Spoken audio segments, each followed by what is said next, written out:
What's up, everybody? Welcome to Transition Tuesdays for this Tuesday, August 18th, 2020. I am your host, Russ Williams. I'm so glad you could be here today.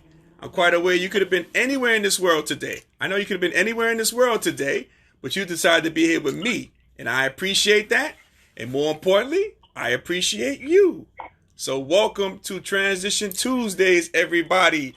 Now, we got a fast-paced show today, so again, I'm going to introduce my co-host who has made it back for 2 weeks in a row. I can't believe this. Ladies and gentlemen, the one and only Miss May. What's up, Mom? You can say hello. Hi. You got to speak up, Mom. Come on, you talking to hundreds of people. You got to speak up. Hello. Hello, and welcome to my transcript. Transition Tuesdays. I hear you, Ma. I know. This is your show. I understand. I just work here, you know. So yeah, cool. All right.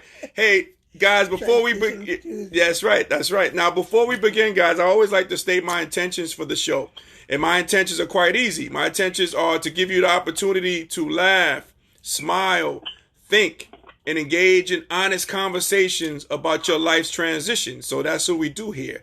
And speaking of honest conversations, I have on the hotline here my special guest. Special guest, are you there, sir?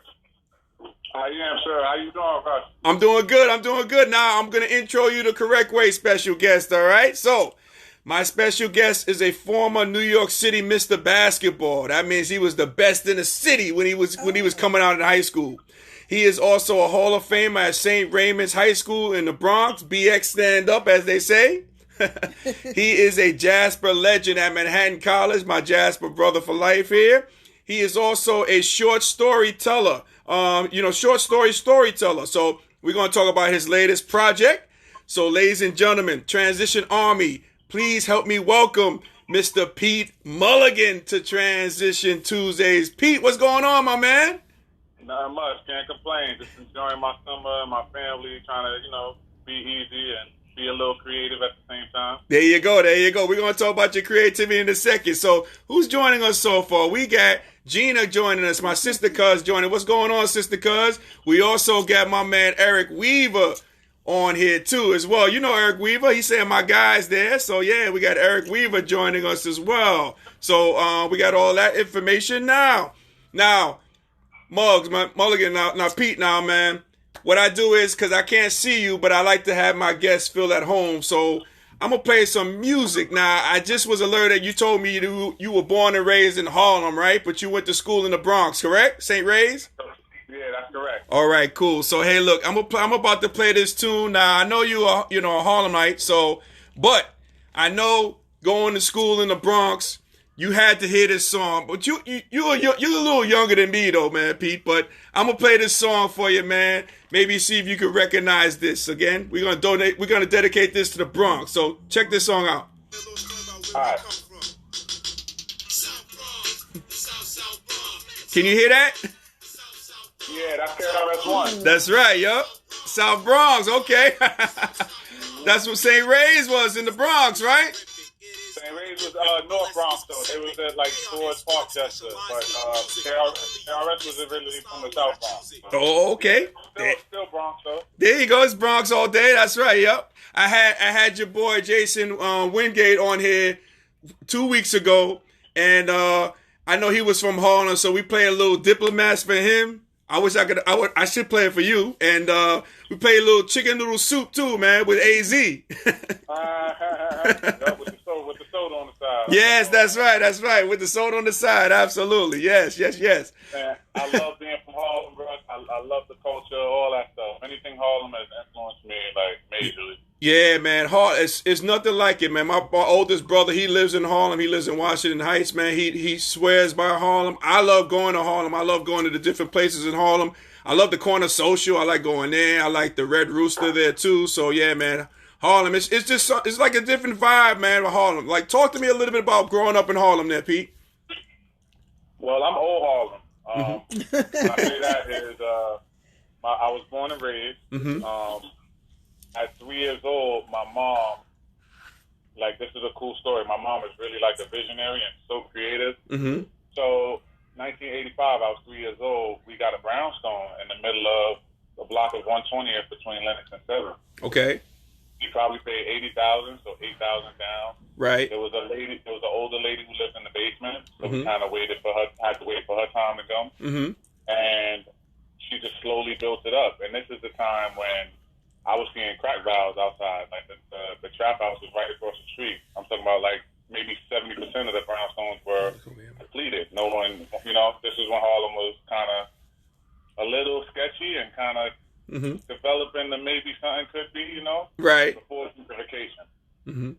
So that's my history of being blessed to be from Harlem, born and raised, and I've seen the development of this, with my own eyes, and it's just a brand new world. Mm-hmm. Absolutely, yeah, man. Hey, let's see who else is joining us. We got Elizabeth Early joining us. Welcome, Elizabeth, to Transition Tuesdays. We also got Greg Vance joining us. What's going on, Greg? Welcome, man. Welcome. We also got my man John Lee. We got a guy who graduated from Manhattan College like us here, Pete. So we got John Lee joining us as well, man. Join us as well. And Eric says Bradhurst Avenue. Is that where St. Ray's is, or? Sorry. St. Raymond's is on Castle Hill Avenue and Purdy Street. Oh, okay. I got you. It's off the 6 train, the Castle Hill stop. Mm-hmm. That's right. Yeah. Okay, cool. Who else we got joining? Anybody else joining? Okay, cool. Yeah, so we got all these people joining, representing from my man Pete Mulligan, man. Okay, cool. Hey, so talk to me. So, you're from Harlem and everything. Hey, talk to me a little bit about, playing growing up when you were playing. Like, when you played ball, I guess, was that your first love, basketball there, Pete? I wouldn't say it was my first love, but when I found out about it, I loved it. Mm-hmm. So I don't know if I loved anything else prior to it, so I guess I would say it's my first love. Mm. But I started playing pretty late. I probably started playing with people around 11, 12 years old. Before that, I would just practice at the outside court across the street from my grandmother lived across the street from Harlem Choir Academy. Mm-hmm. So I would just go out there and play on Sundays, watch the NBA games, then go and practice, stuff like that. Right. Yeah, I miss those days, like with the NBA on Sundays. You go, you watch that, and then you go outside and you try to mimic, what you saw on TV. That's what I used to do. Yep, that's exactly what I would do. Yep, that's right. Yep, that NBA, that NBC, yeah, man. I'm a little older than you, Pete. I remember the NBA on CBS, man. So that was big too. I mean, with Dr. J and all those guys, Larry Bird. I used to remember that. But I used to remember like going outside. Once that was done, head outside to the parks and play all night. Yeah, and that's how you get good, man. You gotta be creative. So yeah. You gotta take what you see and try to mix it and make it your own. Mm-hmm. The more weapons you got in basketball, the better player you are. Definitely, yeah. So was it any one particular person that introduced you to playing basketball, or you just like picked it up when your friends was playing? I think I just picked it up mainly by myself. Okay. But, also, when I started going to Millbank, at about 11 years old. Mm-hmm. And that's when I started playing, with people, playing 21 and 2-on-2s and in-house little bitty tournaments and stuff like that. Yeah, yep. I remember Millbank back in the days. Yep.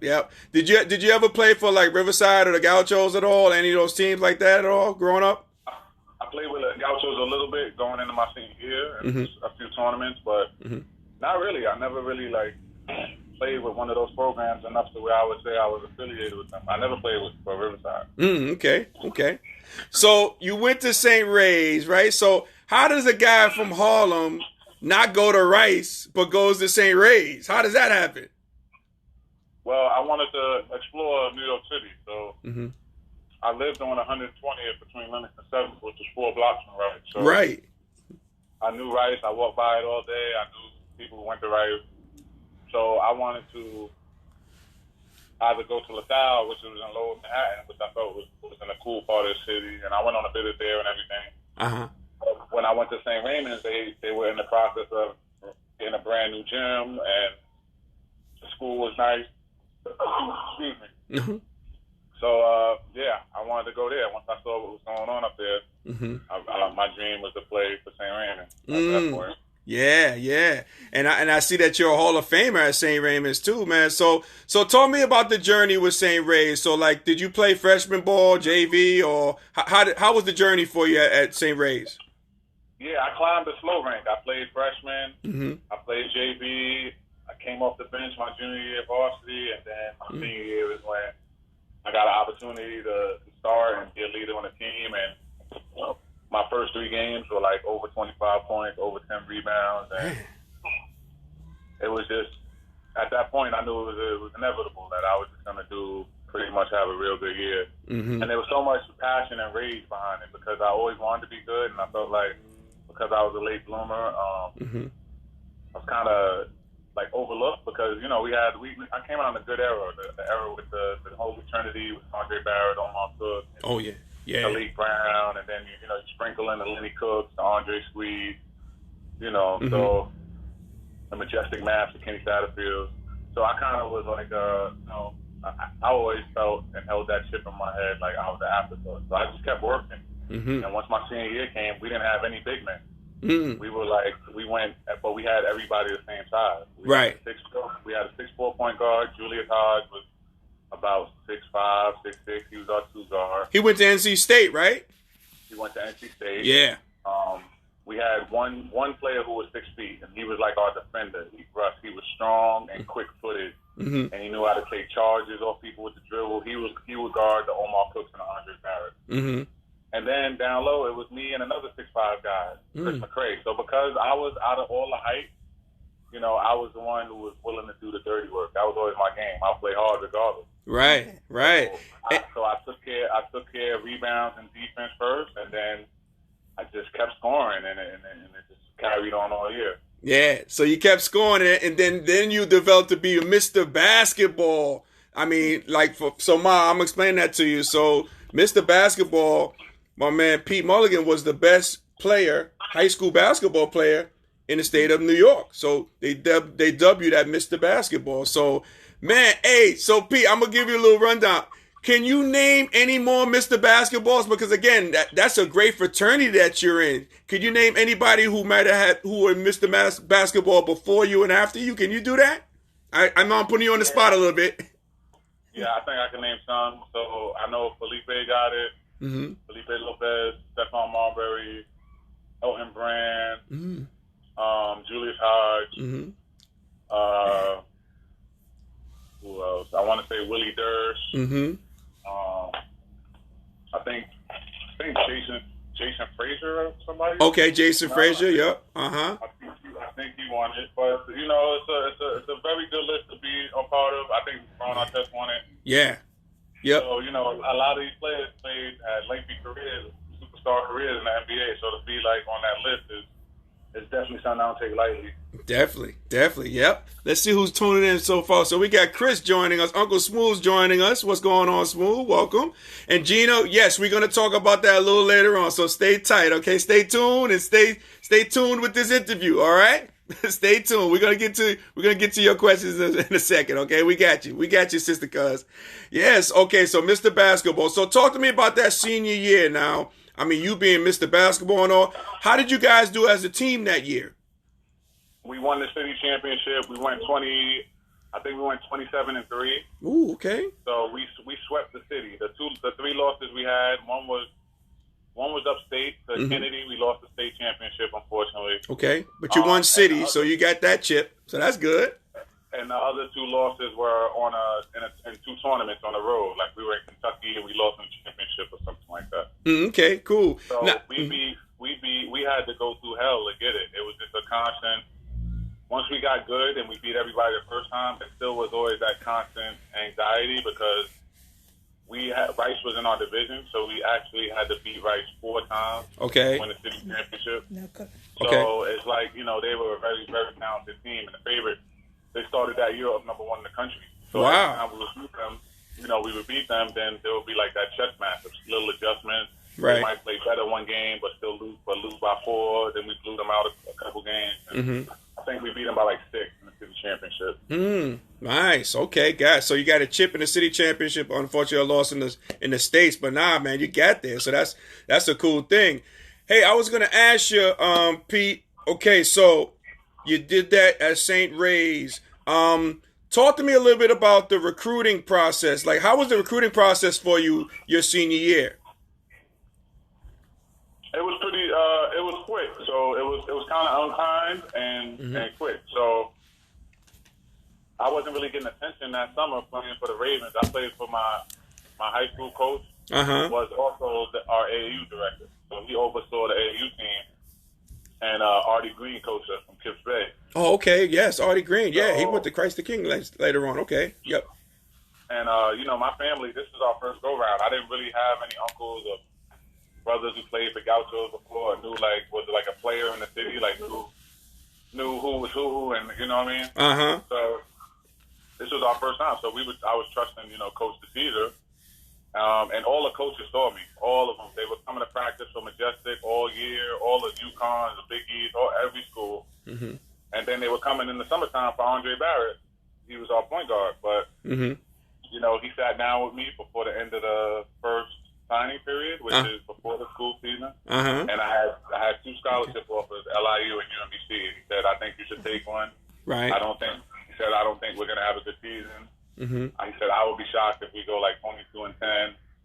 He said, the coaches don't like you. They think you're an undersized big man. Wow. So my recruiting was nothing. Mm-hmm. Man. Hey, so you mentioned, with St. Ray's. Now, I don't know, are you familiar with Chuck Martin, who went to your school at St. Ray's? He's a coach at South Carolina. So Chuck Martin was the assistant coach my sophomore year at St. Ray's. At St. Ray's? Okay, cool. Yeah. I was... Then he moved on. Listen to the story. Then he moved on, and I believe he started coaching at Manhattan. And Yep. He keep coming back to the practices and everything. Mm-hmm. Yep. And Chucky Martin did not show any interest in me. Wow. Man, even a St. Ray's grad, man. Hey, the reason why I bring up Chuck, because we had Chuck on here a couple of weeks ago, and I brought up the story. I had to bring this up. I had to bring it out because I had it in my arsenal, Pete. But I played him on the senior McClancy, and we played St. Ray's in the quarterfinals in the city up at Rose Hill and Fordham University. And that's when St. Ray's, they had a 16-game winning streak, and we had to beat up on you guys real quick, But Chuck was on that team. Oh, nice. Yeah, Chuck's a good guy. He's a good guy. Yeah, Chuck is a great guy. Yes, absolutely. So okay, so you signed with BMC. No, what was the name of it again? It was University of Maryland, Baltimore County, right? So, Russ, don't front on us, man. All we did was beat Virginia, the number 1 team in the nation. That's what we did, man. I know. I was gonna get to that. I know. Put some respect on our name, bro. That's right. You absolutely right. So you went there first, okay? So talk to me about your experience there at that school first. I had a very good social life experience at UMBC. Mm-hmm. We were centrally located, where we had all the best of the world. We were 10 minutes from Baltimore, about 35 minutes from DC, and we were in the middle of Morgan State, Loyola, Towson, University of Maryland, College Park. Okay. So George Washington, I had a friend at George Washington. So I got to go to Howard Homecoming, and they had a nightclub called Dream that was going crazy out there at the time. The Morgan State games were like parties. They had marching, they had the bands playing, and it's like drumline. Right. And so I had a lot of fun out there. So what caused you, what I know you say you had a lot of fun, and how was the basketball there? Was the basketball to what you expected? Yeah, the basketball was cool. We had the most wins that the school ever had when I got there. They were only D1 for 4 years at this time, I think. But I got Rookie of the Year. I broke the record for most Rookie of the Week. Wow. Yeah, I think I still have the record for most points as a freshman. Man. I think I had 475. I was 15 a game. I was gonna say, usually scores, they remember how many points they had. So to the T. That's cool. I grew up playing in the games. I would count my points in my head. So, yep, that's right. That's how you do it. I was about it. Yep. Yeah. All right. So, okay. So you did that. You had some success there. So what made you transfer? A little too much social life, kind of. My first time away from home. Mm-hmm. It's a little undisciplined. Okay. My grades were really, really bad. I wouldn't have graduated in 4 years there. Mm-hmm. Mm-hmm. And like I had to switch my major. Like their big thing down there, they pump out a lot of black engineers and doctors. Mm-hmm. So a lot of us were excited to do this information systems, like technology, which, you know, it's funny because now all I'm doing is playing with technology with my arts. Mm-hmm. But my grades slipped, long story short. Mm-hmm. And I think last semester there, I had like a 0.7. So it just made sense kind of at the time to transfer and get that extra year because I really wanted to graduate. That was really my goal. I knew I wanted to graduate college when I was leaving college. So it was kind of that kind of thing, as well as, just giving someone else another shot. Mm-hmm. Gotcha. Understood. So how does a guy from Harlem wind up at Manhattan College? You have to have a story about that, because I would imagine when you were playing in Manhattan, when you were playing in the city, what have you, was Manhattan College ever on your radar? How did you get to Manhattan College? Steve Masiello and Bobby Gonzalez. Steve Masiello recruited me. Me and Jay Wingate. Jay Wingate was coming out of high school at the time. Mm-hmm. So they kept us together. They got us a summer job. Gonzo was like talking he sounded like a used car salesman. He told me a big dream. He's telling me about, because I was supposed to go to Illinois with Darren Williams and Steve Brown. Wow. Okay. Yeah, I was supposed to transfer. The guy Norm Roberts was calling me. He was facilitating, and Bill Self was the coach, but Norm Roberts, I used to coach James Don. We had a really good relationship. Well, Gonzo sold me on the fact that, this is when Lou already had a good year. And it was like, it just kind of lined up perfectly what he was saying. He was like, look, you got to miss the basketball. You would be the biggest, name talent because of Mr. Basketball to come to Manhattan, the biggest recruit or whatever. Definitely. Yep. We got Lewis. He's going to average 25 this year. He'll sit out here. Lou Scouts are going to be here looking at Lou. And it's going to be like Batman and Robin. Lou's going to go first and you next. So it was kind of these conversations where it was lining up like, oh, that might be the route, because if we could bring the Scouts, and then when my senior year comes, I could probably keep it going. Right. Wow. So yeah, Bobby Gonzalez, he was that master recruiter, man. Because I always wondered, like, how did he get all that talent that he got, like yourself and like Lou Flores, Jason Wingate. You got Dave Holmes, who we interviewed a couple of weeks ago as well. How one guy is basically like a couple of guys are getting him there, but he's like the architect of it. So like, how was, I asked Dave Wingate, I asked Jason Wingate this question before, and I asked Dave Holmes the question, how were the practices for you guys? Because you guys had so much deep and talent. Like, how was the practices? Were the practices like difficult for you guys and made the games much easier to play? How was the practice for you at Manhattan? Man, I feel like everything was difficult with practice because you had to walk on eggshells around the college. You was such a strange personality that it was like everything is just to get them to stop talking to you. Like everything, you're just trying to get them to stop talking. So you're trying to please them so much. That's why we played so hard. Because you would just hope that he left you alone. Wow. Okay. He was such a dominant personality. Yeah. So practice was very controlled. Like, we'll be doing something that he'll say is going to be a fast-paced drill, and then next thing you know, hold it, Steve, hold it. I'm going to do that again. He would break out of compliance, and like we would miss the cafeteria. They would just have cold French fries. Like, I think they were only allowed to practice 3 hours a day. Right, I remember that. Right. We'd be in there from like 4:30 to like sometimes 8:11 and stuff. It was just, man, I don't know. He kind of took a lot of people's love. You might have heard that or not. He took a lot of people's love a little bit away from the game. Yeah. Yep. No, I can hear that. I mean, man, yeah, it becomes like a job. It's not fun doing it, playing like that. But man, hey, so Peter. Also, before we begin, we got Leah joining us. What's going on, Leah? Welcome to Transition Tuesdays. So, okay, so the practices are tough. I know you guys very competitive when you're playing. Now, when you were there, Pete, you had 2 MAC championships, correct? Or you guys went to championship to the NCAAs twice when you were there, or? Nah, the first one was my sit-out year, and then the second one, I was part of that. Oh, okay, great. How was that experience for you when you went to the tournament? The experience was awesome. It was a great environment. Probably the best environment we played. I mean, I've been a part of.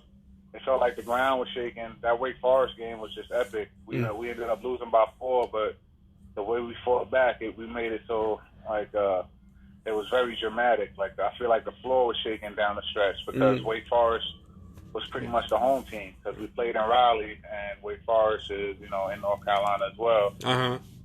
So it was awesome, and then for me to be able to play well in both games and be a big part of us beating Florida, it just it felt good because I felt like my year was rough. Right. Because Gonzo, he actually brought me off the bench to start the season, which I felt like was just such a slap in my face. Like to be the biggest recruit here, to have one first team all conference, and I mean maybe you say it's a smaller conference, but similar low D1. Right. To win first team all conference there and be rookie of the year there, and then and be Mr. Basketball, and then for you to bring me off the bench is like a slap in the face, So I was depressed the whole season, and then halfway, and he tried to take my confidence from me. Yeah.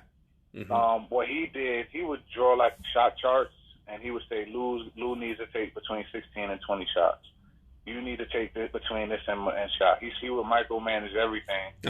And then, which was what I figured might happen. Halfway through the year, he started starting me and playing me 30 minutes and building my confidence because he knew he needed me to win in the NCAA tournament. So right. I really, that was when I never trusted him again. When he did that, I was so hurt, Russ. I wanted to quit.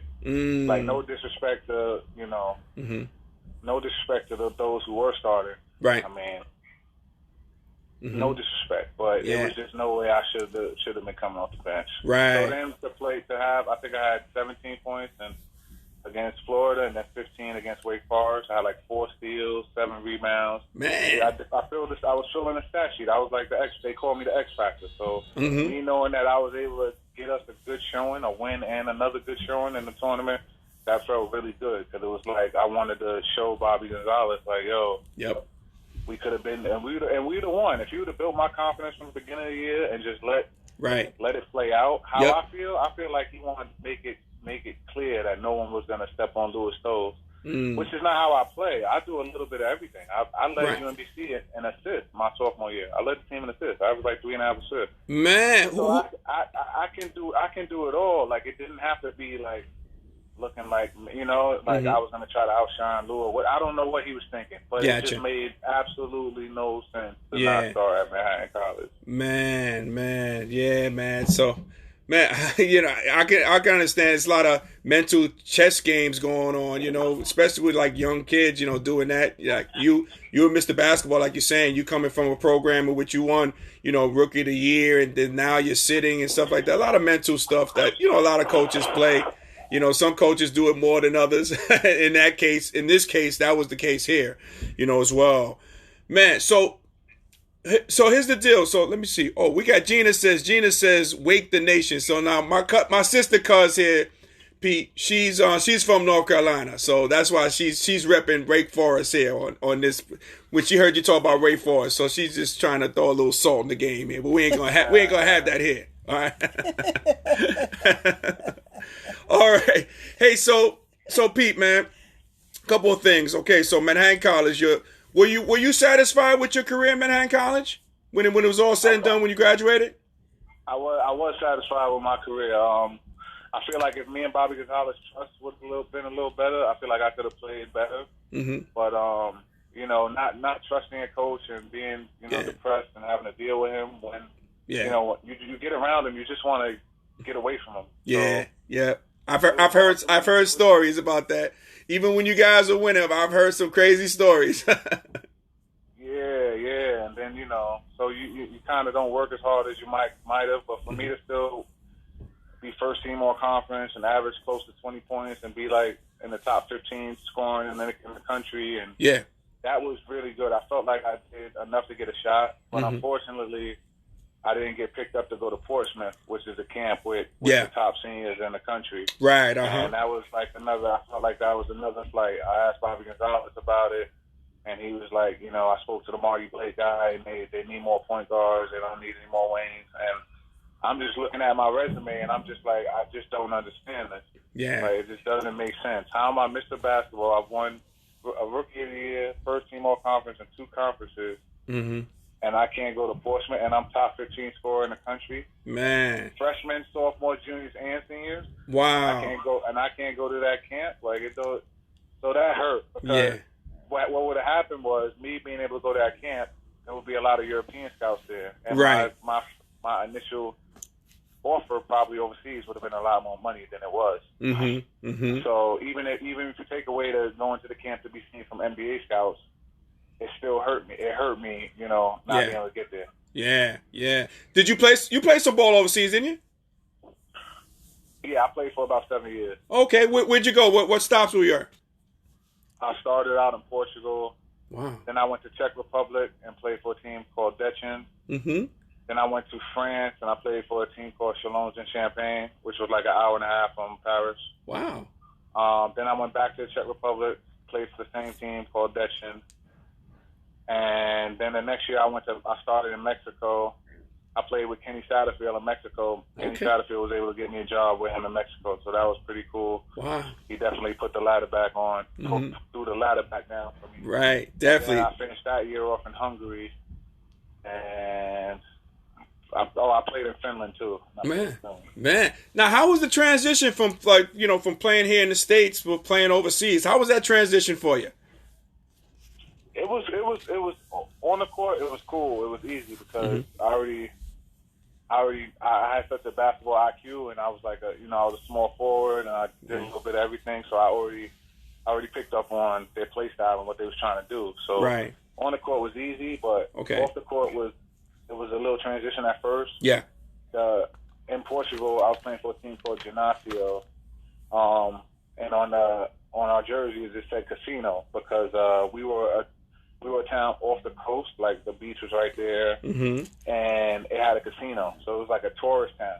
Right. So the wintertime, nobody's there. Mm-hmm.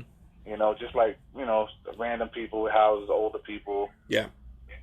But in the summertime, it gets crazy. So it was slow when I got there. It was really nothing going on but practice. But then once the month ends, and you get that envelope with all cash, whatever you're getting involved. That's right. It just makes you be like, oh, this is great. I could do this. Yep.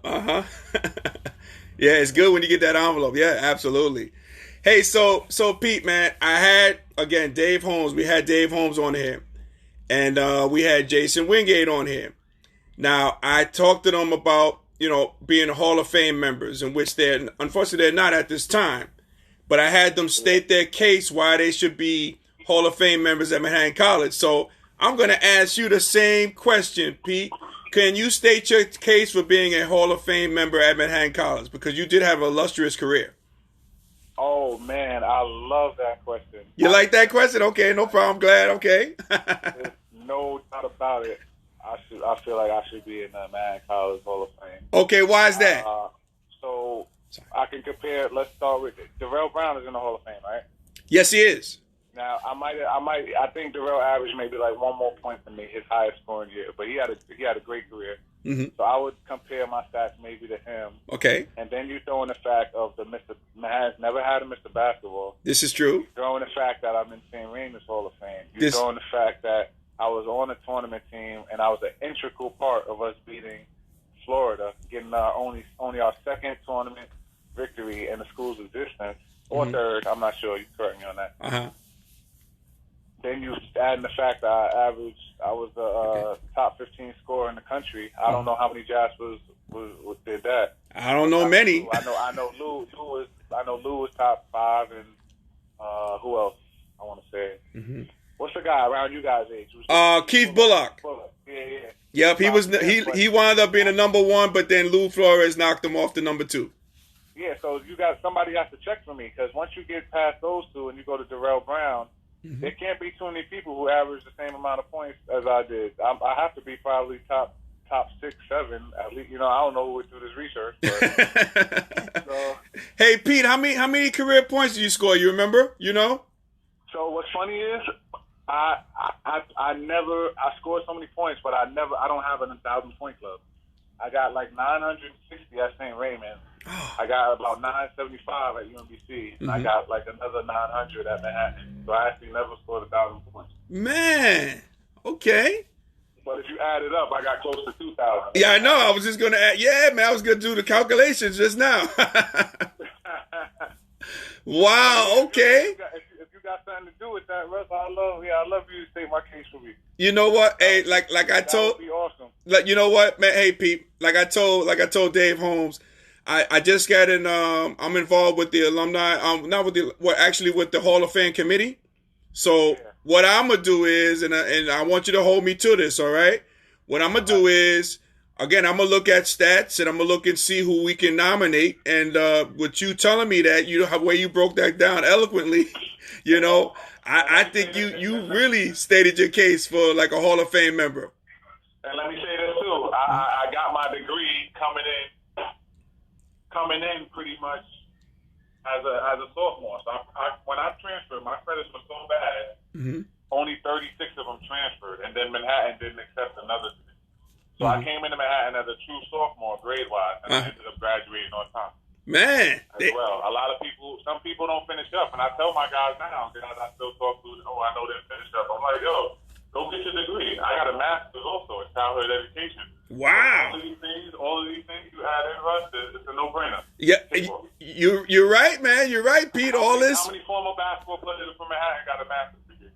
Not many, my man. Not many. That brings you up on the top of the list for me. All right, I got some work to do, Pete. I got some work to do, man. I appreciate it. No problem. Hey, Pete. I wouldn't do nothing about it. Thank you. Yeah. Oh no problem, man. I'm glad the way you stated your case too, man. You had facts. You know exactly what you wanted. You know what to talk about. I appreciate that, man. I like that. So I'm gonna do my due diligence now and see if we can nominate you, get you in there, man. You know, because I would love to have a person of your stature as a Hall of Fame member. We got Chris, you know, joining us. Chris, a Hall of Fame member, myself as well. And also joining us, we got Jeffrey Crenshaw joining us. What's going on, Jeffrey? Welcome to Transition Tuesdays.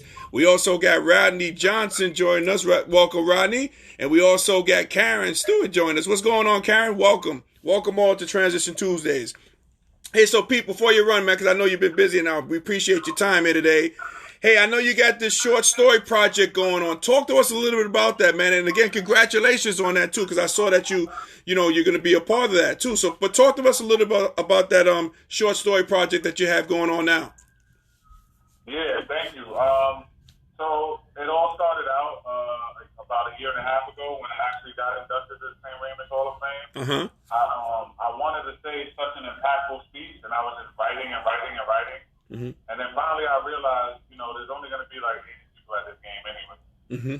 So I'm around a lot of different people, a lot of creative people. One of my best friends has been trying to like rap and, be into the arts. So I ended up going to the studio with him, and I'm a big movie guy. I watch a lot of movies and I love scores. Okay. And I took a Batman score and I said a poem to it based off of my life. And it just flowed in together perfectly. It took me like an hour to do. My first time recording anything. And once that came out, I ended up going back and doing a couple more poems. So my film is pretty much it's based on my life. I would say it's loosely, but pretty much close to my real life. And it's pretty much just telling my journey through basketball, and then also telling my journey about what I'm doing now. So it's I would call it a black exploitation movie. What do they call it? The old Dolomite film? Say it again. I would call it a black exploitation movie. Oh, the black exploitation. Okay, gotcha. Like a Shaft or something like that. Oh yeah, yep. Truck Turn or something like that. I got you. Yeah. So my first film, the one I told you that's based on, it's pretty much like the day in the life of, or it's pretty much like me giving a tribute to St. Raymond, giving a speech. Like I'm trying to deliver a motivational message. So the first one is just a poem. But my second film that I'm also going to be previewing next week, I'm going to have a viewing party. And people are going to have the option to see, the first movie or the second movie or the first movie and the second movie. So the second movie is more about my life now. It's called The Spirit of Dennis Green. So it's pretty much, I would say it's like a mix of Uncut Gems, Streets is Watching, Belly, because we have the lights, we have the amazing lights. The cinematography is beautiful. Wow. I would say Belly and what else does it look like? But it's pretty creative. It's about my life. I'm a teacher, but I'm also a gambling addict. I gamble chess. I gamble sports tickets. I gamble games on the smartphone. you get wow. You do. I'm a complicated guy, but I also call parents back right away. I'm a little bit out of compliance with my IEP reports. That's some teacher talk. I'm doing this. I'm a teacher, so I have to have a little bit of everything for everybody. And then I also have the social justice aspect of it, where I'm writing a lesson plan and objective and essential understanding, and saying that America has a big problem with racism. And then that's the little baby song is playing in the background. It's bigger than black and white. So that's pretty much what it's about. But it's just about somebody never giving up. My problems end up keep spiraling out of control. And what happens is I end up contacting a voodoo doctor who I used his service the prior day. And I'm like losing my faith. I'm telling him like the spell didn't work, and he's telling me, you got to trust in it. And I have this. It revolves around the finale revolves around this big meeting I had because I stole some money from a business partner who we had legit business with, and he wants to fix the problem by me selling over some of the shares of the business. So the whole finale is about believing in yourself and me going to that meeting thinking that I can get my life back on track, that I can get everything done, everything fixed. Man, I like it, man. I can see your path right now, Pete. I'm gonna put it out there in existence for you, Pete. Hall of Fame member at Manhattan College, Oscar for short story. What do you think? Yeah. It's just been all the influences. My life has, it slowed down with COVID, and I was really able to sit. And once school ended, I can't sit still. So I ended up reading the Kobe Bryant book, and it stuck me so well because a lot of the stuff I did trying to get better with basketball that he was talking about. So it's like, wow, if you just follow what he said, you can be good.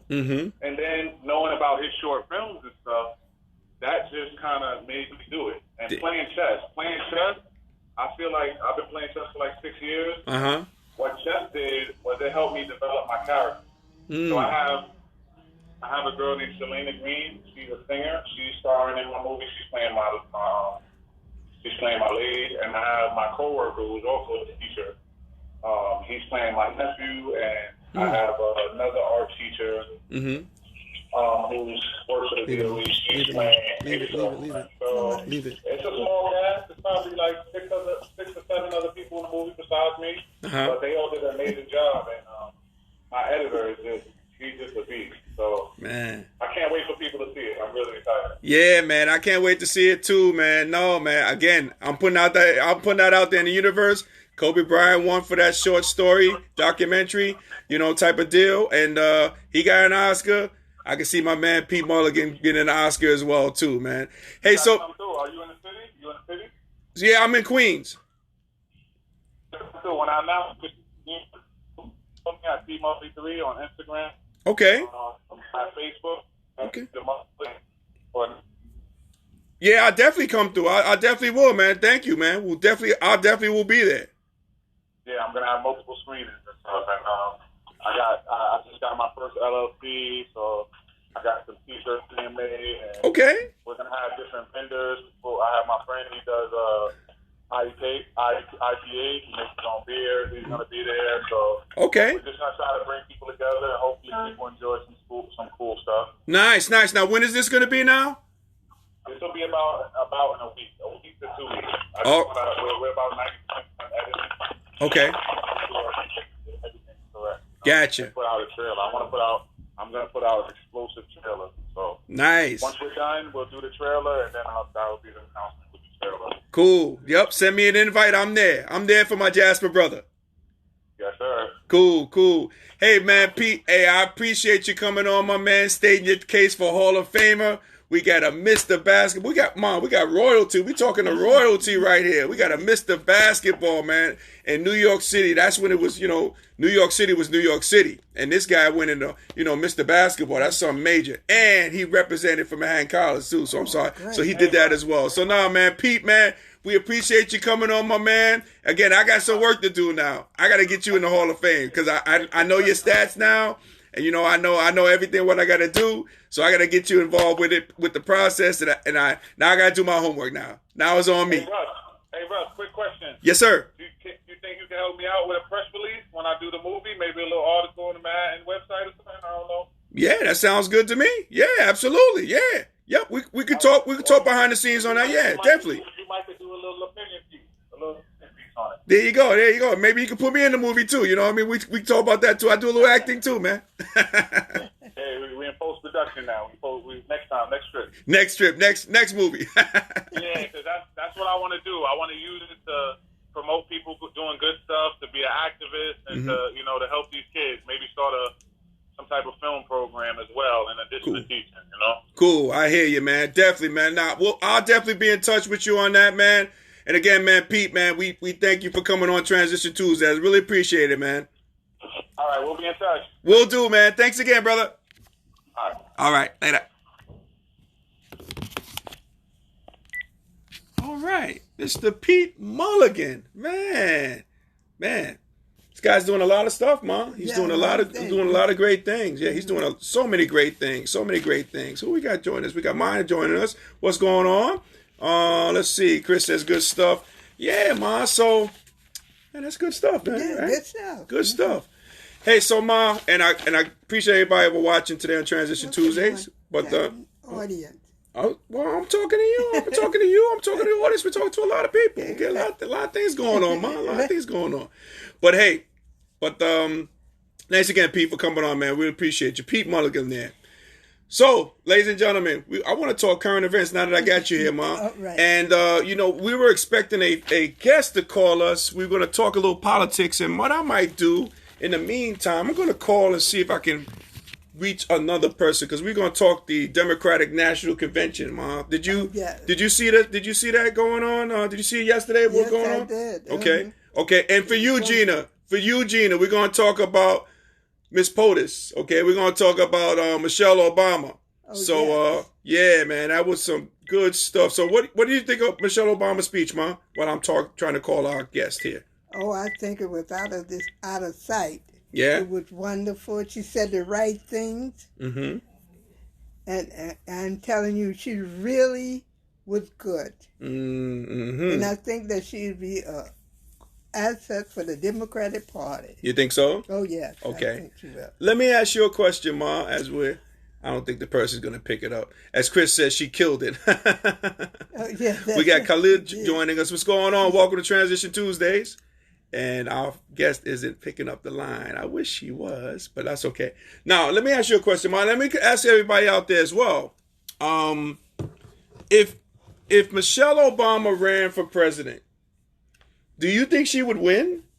I mean, I can kind of base it on this speech yesterday. Yeah, from this speech. Yeah. Do you think she would win? You think she could win? Oh, I do. I really do think she could win because most people like her. Okay, most people like her? Yeah. Okay. And they just didn't start liking her. Right, right. Okay. So she was good as First Lady. First Lady? Yes. Right. Mm-hmm. Mm-hmm.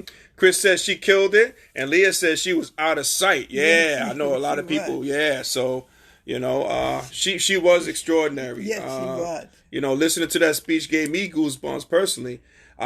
She took some shots at number 45 too. She took some shots, which I appreciate. I mean, I give her a lot of credit because I know, what she did is so classy. Yeah, she did it. When she said, president is very hard. She knows it's very hard. Yeah, yeah. But he's not up to the job. He's not up to the job. Well, she said he was over his head, right? Yeah, he was over his head. Mm-hmm. Mm-hmm. So Gina says former First Lady Dr. Michelle Obama would win, no question. Oh yeah, I agree. I agree with you. I agree. Now some of the again, we have Michelle Obama was saying how Trump is over his head. Yeah, over you know, he's saying head. that. Now, I'm gonna play devil's advocate out there. Okay, do you think that she went too hard on this president? What she was saying, mentioning him by name? No.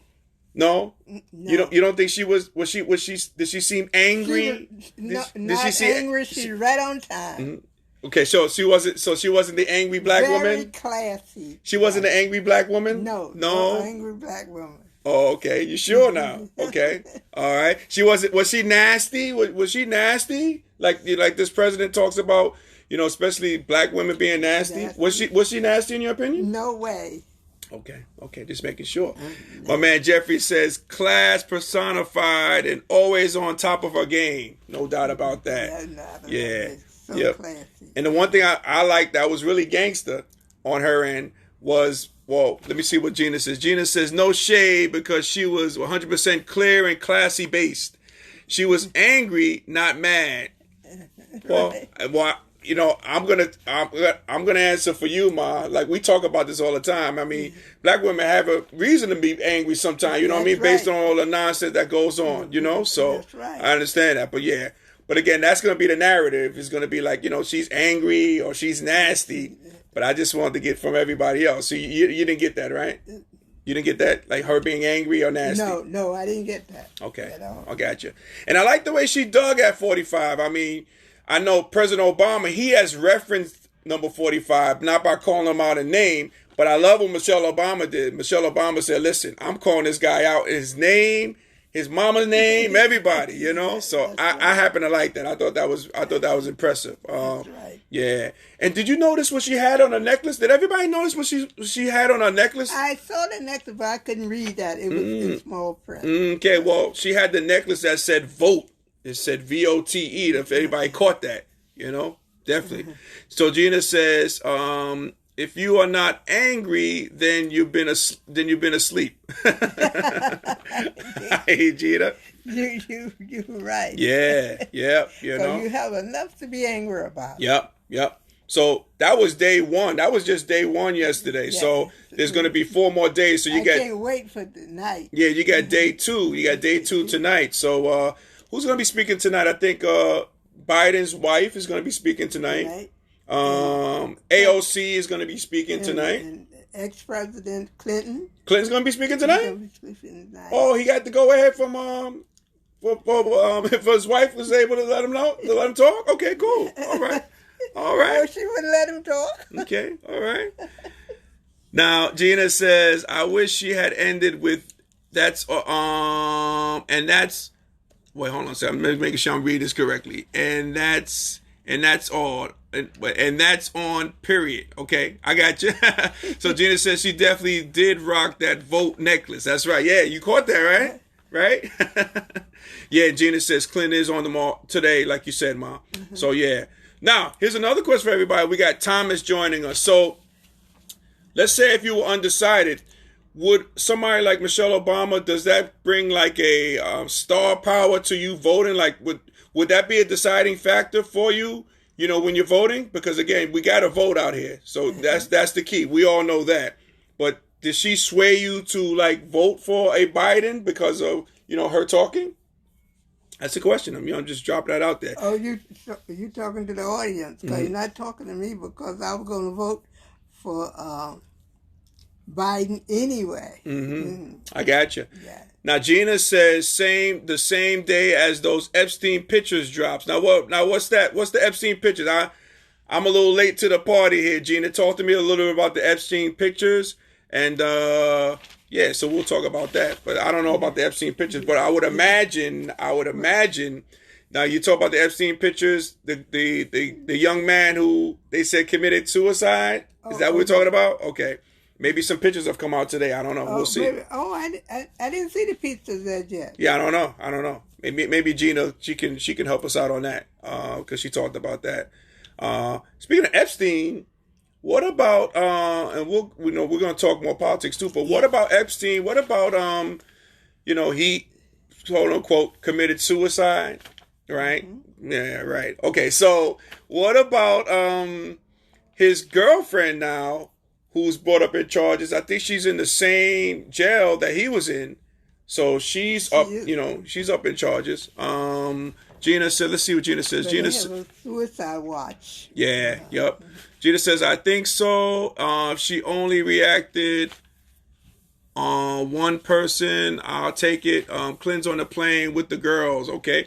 Oh, so let me just make sure I'm understanding here, Gina. So you're saying like there's pictures of Clinton on the plane with the girls. So I'm assuming now I'm playing conspiracy theorist now. So you're saying this pictures came out today because we know that Clinton's going to be talking today. Maybe that was planted.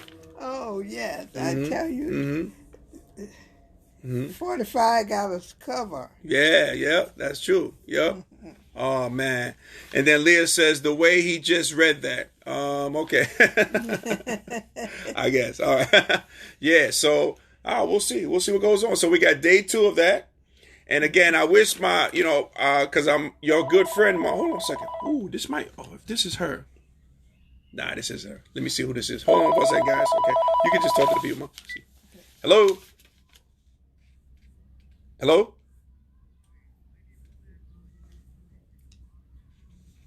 I'm doing well. I'm doing a show right now, sir. You want to be on the Transition Tuesdays?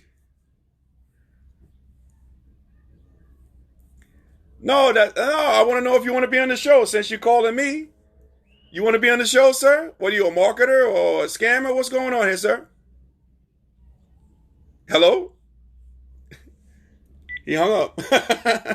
We got people, don't they know we're trying to do a show here? What is going on? We got people trying to scam us on the phone. Oh my God. All right. So Gina says, yep, Google as soon as we end. Yep.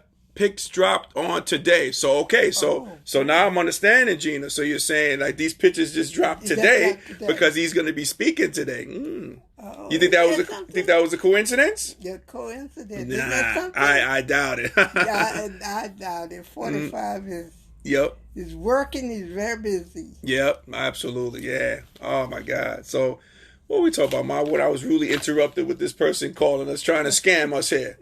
This guy's talking about the nature of his call and stuff like that. I want to sell you this and that. Come on, man. Asking for social security numbers and stuff like that. Can you believe that just now? Live? I'm trying to get this guy, I'm trying to expose him, man. What's going on here? Man, so no, it's so we'll see tomorrow. Today's day 2. And so it should get interesting, and it builds up to, eventually Biden and Kamala Harris talking as well. So it's pretty good. That's right. But how about Kamala Harris? What about her? You satisfied with that VP pick? I'm satisfied. Okay, cool. Because I think she can really stand up to 45. You think so? Yeah, okay. I think so. But she's not going to have to be the one to stand up to him, though. It's going to be Biden has to stand up to him, correct? But you know what he said? What did he say? He said Biden boss, Kamala Harris. Oh, that's what the number 45 said? That's what he said. Oh, so he's trying to dig in there, right? Yeah. Hey, we'll take that. Hey, yeah, she's gonna be the boss. Yep, she's gonna mop the floor with Pence during this during their debate if they have one. Oh, Pence say he welcome her. He's ready for it. He's saying that now. He don't want that smoke. He don't want that smoke. He definitely does not want that smoke. So. But just to get back to Michelle Obama, I think she was extraordinary yesterday. Yes, she was. Yeah, she was really great. She was phenomenal. She was so phenomenal. So yeah, make sure you check in the Democratic National Convention day 2 today, and 2 of 4. So and most importantly, get out there and vote.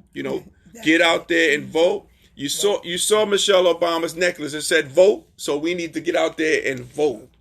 Yeah, that's what we need to do. Yeah, we definitely need to do that. We definitely need to do that.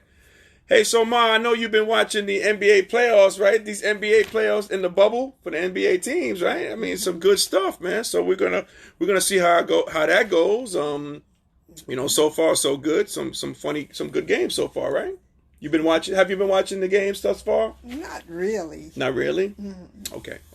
Are you excited about, the playoffs? Because I know they just had the regular season games. these past 8 games, but now it's playoffs. Now it means something now. So Well, I'm excited about the WNBA. Oh, you excited about WNBA? Yeah, right. Are they going to start playoffs too or no? Yeah, they're going to start. They're going to start pretty soon? Yeah. Okay. I got to watch that at the Wubble. They're calling that the Wubble. The Wubble. Okay, cool. Yeah. Again, like we talked about it last week, we talked about how the Atlanta's team, with their owner, trying to get them, not to sell her stocks. She doesn't want to sell her stocks in the team, and she's running for Senate. And the ladies had the T-shirts saying "Vote for the other guy." Yeah, now that's gangster. That is gangster. That's female gangster. Yeah, that's pretty cool. Yeah, so the playoffs have started in the bubble with the NBA. So I'm anxious to see about that. As well. No, I'm anxious to see about that. Let's see. So Gina says, I watched those 61 Dame. Oh, I watched 61 that Dame dropped the other night. So Dame Dollar. There you go.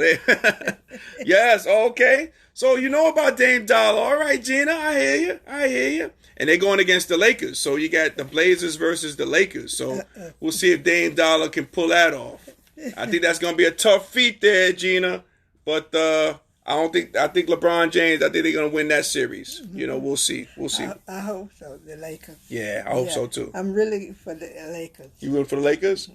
You like LeBron James? Yes, I like the whole team. You like the whole team? Yeah. Okay, cool. All right, cool. So, but you're going to probably watch the Democratic National Convention tonight because that game comes on tonight too. Oh, of course I am. Okay, so the NBA's put on the shelf for tonight, right? Okay, I got you. Yeah. Oh, yeah. I won't be watching the NBA tonight. Okay. I got you. I'll be watching the convention. The convention. Yeah. Gotcha. Okay. Hey, so Ma and everybody out there, have you guys been hearing about this controversy? I think I talked about it last week. About this song called WAP with Cardi B and Megan Thee Stallion. There's been a big debate on that. So I want to ask the women out there. I want the women to answer this for me, okay? What do you feel about this WAP movement? It's becoming like a WAP movement. WAP is an acronym for wet AP, and I don't, I haven't heard about it. You haven't heard about this? No, okay. Women out there, what do you think about this phenomenon WAP? With this song with Cardi B and Megan Thee Stallion. I could talk about it a little bit more. I'm all for. It's a great song. It's more about the liberating of women. They're talking about their particular private part, Ma. I'll be kind of clean with you here, But I'm a Cardi B fan. I like Cardi B. I was a Little Kim fan. Little Kim did this all before they all did this. Little Kim was another artist, Ma, with a very sexual artist. I know. You heard of Little Kim, Ma? Oh, yeah. There you go, Ma. Okay, I'm sorry. I'm sorry about that. Okay, I didn't know that. All right, okay. All right. Gina says, Jesus. She says, not WAP. I'm going to let me see. I'm going to let them be great. Absolutely. Yeah, Gina. Yeah, let them be great. That's what they do. They do what they do. They both really good rappers. They just talking about, they're just talking about things. I don't got no problems with it. I don't see why men have problem with it. Leah said, I'm a Cardi B fan, but WAP is a bit much. Well, I tell you this, Leah. Now, okay, were we saying that when Little Kim came out with Hardcore? I remember that. I remember that cover. The album or the CD cover with that, it was a must get for guys. So again, this stuff has been done before. Little Kim was the first one to really, make the rap and hip hop sexual. So she did it. I ain't hating on these ladies. You know what I mean? I know it's a little bit much, but hey, it's here. I got no problems with it. I'm all for it, Ma. I like it personally. I do. I like it personally, but we'll see. But no. What does everybody else think out there? It's called WAP. That's the name of the song, WAP. WAP. Yep. And again, I keep it classy with you. I never heard it. You never heard it? And it just came out. So they're talking exclusively about their body parts, the particular ladies. They're former dancers, so they're doing like kind of like stripper moves and stuff too. So, all that's being shown on the screen, Leah says, I listened to it. Can recite word for word in my car, but it's a bit much. Yeah, it is a lot, but hey, me as a male, I'm with it. I like it. You know, let the ladies live. Let the lady live. Yep. Yeah, man. Yeah, that's true. That's true. Cool. Hey, so ladies and gentlemen, if we were able to make you laugh, smile, or think during this broadcast, you have accomplished something major. So celebrate your victory here today. Celebrate your victory, because victories, celebrate them, right, Mom? Big or small, right? Big or small. Yeah, celebrate your victories, as I'm going to be trying to find my situation here. You know what I mean? So try to play the Mr. DJ here. What else we got, Mom? So we got the convention coming up. Convention's coming up today, right? And Gina says, and Aunt May has no business knowing about WAP. Maybe show her the YouTube video. She's right, because I don't know nothing about WAP. Yeah, Ma. I can't. I never heard of it. Yeah, but you know what, Gina? The YouTube video is kind of racy, though. Do you think Aunt May will be able to handle that?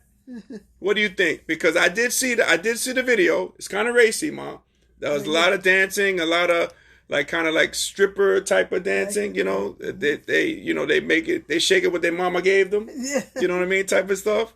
So they're doing that. So maybe I'll show you the video after this. I'll show you the video after we're done here today, Mom. Okay. I don't want to get your reaction on air, so I'd rather get your reaction off of air. Sounds good? It sounds good. Mm-hmm. And Gina says, oh, yeah, she can stop it. Meaning, if we're playing the video, I can stop it, Yeah, yep.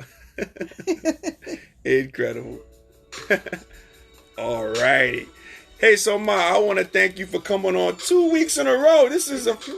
There must be a Santa Claus, I tell you, man. We got my mom coming on 2 weeks in a row.